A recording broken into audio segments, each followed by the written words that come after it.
Leïla, c'est la fin, on peut dire, d'un parcours olympique qui a commencé il y a quand même maintenant presque 2 ans, un peu plus même. Ça se termine en quart de finale contre la Kazakh. Quelle est ta réaction déjà après cette défaite?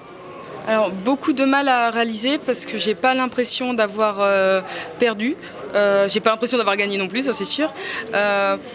Mais je suis tellement mitigée, je sais que le premier point je le bloque, il y a des points je comprends pas trop, une jambe que je mets pleine tête à la fin qui aurait permis de faire ex-aequo, avec quelques secondes je pouvais rattraper un point. Enfin, des points un peu que je n'ai pas compris, donc il faut vraiment que je re-regarde le combat, que je me pose, que je réalise.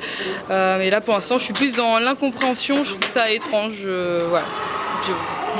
Tu as démarré ce TQ avec une entame un peu difficile, avec 2 points concédés contre la Slovaque, tu as réussi à revenir.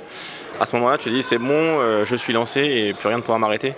Alors c'est vrai qu'au départ, je me sentais bien et le combat commence. Je me prends 1 point, 2 points et effectivement mentalement j'avais pas remarqué que j'étais pas dedans.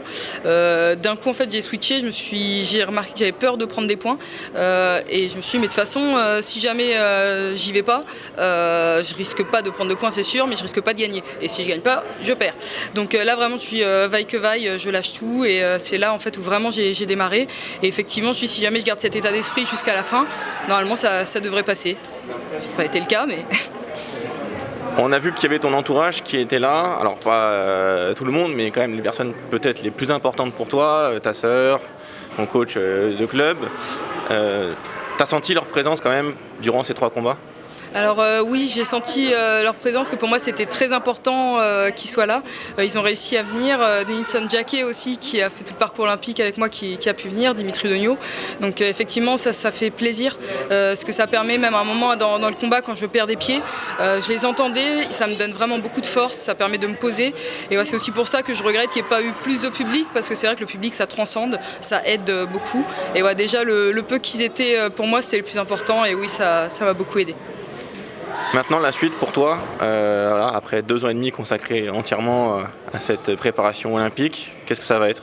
Alors déjà, pas 2 ans et demi, 4 ans et demi, ça fait beaucoup plus.